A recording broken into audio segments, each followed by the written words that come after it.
షీట్కి సంబంధించి CBI charge sheet ఇది. సిబిఐ ఛార్జ్ షీట్లో పేజ్ నెంబర్ 62లో వాళ్ళు మెన్షన్ చేసిన మాట, ఇన్వెస్టిగేషన్ రివీల్డ్ దట్ ఆన్ 25/7/2024 అంటే చంద్రబాబు నాయుడు గారు ముఖ్యమంత్రిగా పరిపాలన చేస్తూ ఉన్న రోజులు 25 జూలై 2024 అంటే చంద్రబాబు నాయుడు గారు ముఖ్యమంత్రిగా ఉండి పరిపాలన చేస్తూ ఉన్నాడు రాష్ట్రంలో.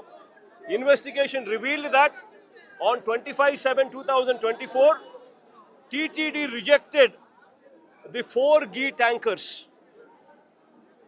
i.e. 5th to 8th tankers supplied by MSAR Dairy Food Private Limited A1 based on the NDDB calf lab test report and asked them to lift the said 4 tankers immediately from the TTD marketing godown, and the same was communicated to MSAR Dairy Food Private Limited through a mail. అదే page number 64, అదే charge sheet, CBI వేసిన charge sheet page number 64 దాన్ని కొనసాగిస్తూ instead of directing the rejected 4 tankers of MSAR Dairy Food Private Limited, they directed the 4 drivers to MS Shri Vaishnavi Dairy Specialities Private Limited to conceal 4 rejected tankers. Accordingly, the drivers secretly took possession of the 4 rejected ghee tankers and diverted them to a concealed location near Sri Raghavendra Crusher, approximately 2 kilometers away from the MS Shri Vaishnavi Dairy Specialities Private Limited on 27/7/2024 at 4 a.m.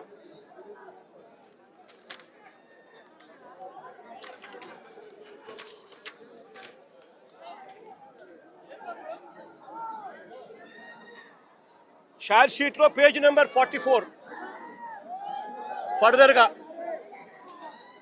Further the adulterated ghee in rejected 4 tankers of MSAR Dairy Food Private Limited were resupplied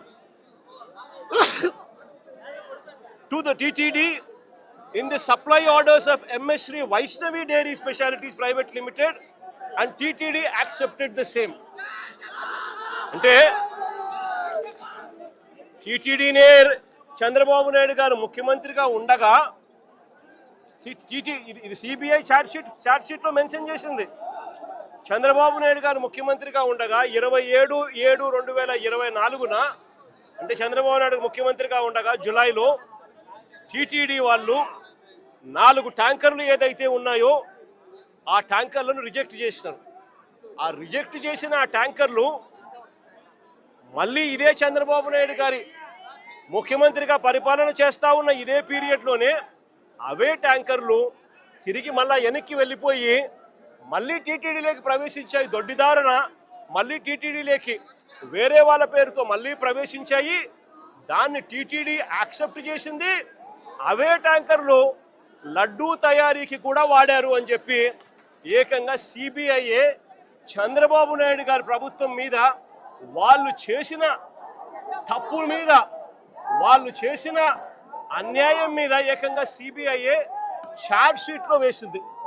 నేను అడుగుతా ఉన్నా, ఏకంగా సిబిఐఏ చంద్రబాబు నాయుడు గారి ప్రభుత్వం మీద ఈ మాదిరిగా రాసిన తర్వాత, ఛార్జ్ షీట్లో ఫైల్ చేసిన తర్వాత పాపం చేసిన వాళ్ళు ఎవరు అని చంద్రబాబు నాయుడు గారిని, కూటమిలో ఉన్న చంద్రబాబు నాయుడు గారికి సంబంధించిన చంద్రబాబు నాయుడు గారి కొడుకు, కూటమిలో ఉన్న పవన్ కళ్యాణ్ గారిని ఇద్దరిని కూడా ప్రశ్నిస్తా ఉన్నాను.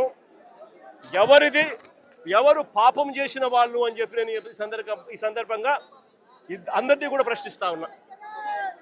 ఇదే మాదిరిగా నేను ఇంకొక మాట కూడా చెప్తా ఉన్నా. అసలు ఇదే టీటీడీ గీలో ఎవరు చెప్పారండి దీంట్లో జంతువుల కొవ్వు ఉందని, గొడ్డు మాంసం ఉందని, పంది కొవ్వు ఉందని, చేపల నూనె కలిసిందని ఎవరు చెప్పినారు? సిబిఐ చెప్పిందా? ఎన్డీడీబీ రిపోర్ట్లు చెప్పినాయా? ఎన్డీఆర్ఐ రిపోర్ట్లు చెప్పినాయా? ఏ ల్యాబ్ రిపోర్ట్లు చెప్పినాయండి?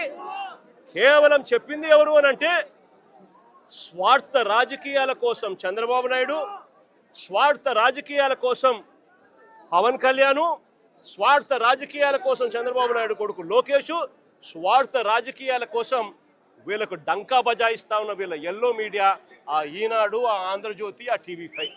నేను అడుగుతా ఉన్నా, వీళ్ళు తప్ప ఇంకా ఎవరైనా చెప్పారా అని అడుగుతా ఉన్నా. అంటే ఒక లేనిది, ఒక అబద్ధానికి రెక్కలు కట్టడం, ఆ అబద్ధాలను ప్రచారం చేయడం, ఆ దుష్ప్రచారం ద్వారా రాజకీయ లబ్ధి పొందాలనుకోవడం ఇంతకన్నా హేయమైన పని ఎక్కడైనా ఉంటుందా అని. ఇలాంటి సందర్భంలో సిబిఐ ఇచ్చిన ఈ ఛార్జ్ షీట్ నేపథ్యంలో చంద్రబాబు నాయుడు గారు చేయాల్సిన పని ఏమిటి? వెంకటేశ్వర స్వామికి లెంపలేసుకోవడం, ప్రజలకు క్షమాపణ చెప్పడం. అలాంటి పని చంద్రబాబు నాయుడు గారు ఎందుకు చేయడం లేదు అని చెప్పి, చంద్రబాబు నాయుడు గారికి మానవత్వం ఉందా చంద్రబాబు నాయుడు గారికి అని చెప్పి చంద్రబాబు నాయుడు గారిని ప్రశ్నిస్తూ మా వాళ్ళు చంద్రబాబు నాయుడు గారికి జ్ఞానోదయం రావాలని గుళ్ళల్లో ప్రార్థనలు చేశారు, గుళ్ళల్లో పూజలు చేశారు. చంద్రబాబు నాయుడు గారికి దేవుడు జ్ఞానోదయం ఇవ్వాలని, చంద్రబాబు నాయుడు గారిలో మార్పు రావాలని, చంద్రబాబు నాయుడు గారు దేవుణ్ణి అమ్మే పరిస్థితిలోకి రాకుండా ఆయనకు బుద్ధి జ్ఞానం ప్రసాదించమని చెప్పి ఆయనకు, ఆయన కొడుకు, ఇంకా ఆయనతో పాటు కూటమిలో ఉన్న పవన్ కళ్యాణ్ గారికి అందరికీ కూడా చిప్పు రిపేర్ చేయమని చెప్పి అందరూ కూడా గుళ్ళల్లోకి వెళ్ళి పూజలు కూడా చేశారు. నేను అడుగుతా ఉన్న తప్పేముంది అని. ఒక అబద్ధాన్ని దుష్ప్రచారం చేస్తూ చంద్రబాబు నాయుడు గారు ఏ స్థాయిలోకి బరితెగించారు అని అంటే, సిబిఐ ఛార్జ్ షీట్ ఫైల్ చేసింది. ఎక్కడా కూడా సిబిఐ చేసింది తప్పు చంద్రబాబు నాయుడే అని చెప్పి అంతో ఇంతో చెప్తా ఉంది. కానీ ఎక్కడా కూడా వైఎస్ఆర్సీపీకి సంబంధించిన భూమన కరుణాకర్ రెడ్డి గారిని కానీ, వైవి సుబ్బారెడ్డి గారిని కానీ ఎవరిని కూడా తప్పుగా చేశారు అని చెప్పి ఎక్కడా చెప్పడం లేదు. వాళ్ళకి క్లీన్ చిట్ ఇచ్చింది. ఎన్డీడీబీ రిపోర్ట్లు క్లియర్గా ఉన్నాయి, ఎన్డీఆర్ఐ రిపోర్ట్లు కూడా క్లియర్గా ఉన్నాయని చెప్పి సిబిఐ ఏకంగా ఛార్జ్షీట్లో ఫైల్ చేసిన తర్వాత ఈ పెద్ద మనిషి చంద్రబాబు నాయుడు గారు ఫ్లెక్సీలు కట్టి తప్పుడు ప్రచారం చేయడం ధర్మమేనా అని అడుగుతా ఉన్నా, న్యాయమేనా అని అడుగుతా ఉన్నా. అటువంటి ఫ్లెక్సీలు, అటువంటి అన్యాయమైన మాటలు దాంట్లో రాసి తప్పుడు ప్రచారం చేస్తూ ఉన్న నేపథ్యంలో చంద్రబాబు నాయుడు గారిని ఎవరైనా కూడా ఈ వాస్తవాలన్నీ కూడా చెబుతూ చంద్రబాబు నాయుడు గారిని ఎవరైనా గట్టిగా నిలదీస్తే చంద్రబాబు నాయుడు గారిలో అసహనం వచ్చి ఏ స్థాయిలోకి వెళ్ళిపోయాడు అని అంటే, మొన్న అంబటి రాంబాబు అన్న విషయంలో చూసాం జంగల్ రాజ్ పరిపాలన ఎలా జరిగింది అని. దానికన్నా ముందు విడుదల రజనీ గారిని ఏ రకంగా అటాక్ చేసినారో చూసినాం. దానికన్నా అదే రోజు బోళ్ళ బ్రహ్మనాయుడు అన్నను ఏ రకంగా అటాక్ చేసినారో చూసినాం. కొద్దిగా అటు ఇటుగా కాకాని గోవర్ధన్ అన్నను ఏ రకంగా అటాక్ చేసినారో చూసినాం. వీళ్ళందరినీ అటాక్ చేయడమే కాకుండా జోగి రమేష్ ఇంటికి ఏకంగా జోగి రమేష్ చేసిన తప్పల్లా ఏమీ లేదు. చంద్రబాబు నాయుడు గారిని, ఆయన కొడుకును, వీళ్ళందరినీ కూడా ప్రశ్నిస్తూ మీ చిప్పు రిపేర్ చేసుకోండి అయ్యా, ఇంత అన్యాయమైన పని మీరు చేస్తూ ఉన్నారు, ఇది ధర్మమేనా అని చెప్పి అడిగాడు. అంతకన్నా ఇంకా ఏమో చేసి అడిగింది కూడా లేదు.